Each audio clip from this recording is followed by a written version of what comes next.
అందరికీ నమస్కారం. నేను మీ సహోదరి అడవి లక్ష్మి.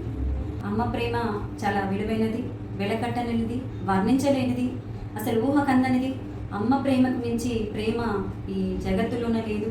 ఇక్కడ ఏదైనా అమ్మ ప్రేమ తర్వాతే అని చెప్పేసి మరి ఒక్కసారి అమ్మని స్మరించుకుంటూ మాతృమూర్తులందరికీ కూడా మాతృదినోత్సవ శుభాకాంక్షలు తెలియజేస్తూ, మాతృభూమి కోసం తమ బిడ్డల్ని త్యాగం చేసిన మాతృమూర్తులందరికీ కూడా మరి వందనాలు తెలియజేస్తా ఉన్నాం.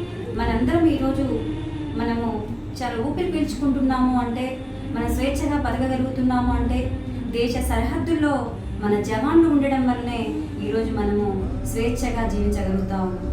మరి దేశ సరిహద్దుల్లో తమ ప్రాణాలను ఏ క్షణంలో మరి ఏ విధంగా ముప్పు వస్తుందో తెలియదు, ఏ రూపంలో ఏ దేశం నుంచి మనకి మరి ముప్పు వాటిల్తుందో తెలియతున్నా కూడా వాళ్ళ ప్రాణాలను త్యాగం చేస్తాం. ఏ క్షణమైనా మా ప్రాణాలు అర్పించినా పర్లేదు, కానీ దేశాన్ని రక్షించడమే ధ్యేయంగా పెట్టుకున్నటువంటి జవాన్లకి, ఈరోజు వీరమరణం పొందినటువంటి జవాన్లకు జోహారు తెలుపుతాము.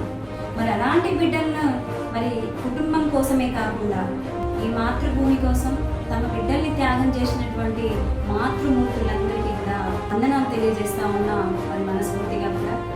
జై హింద్.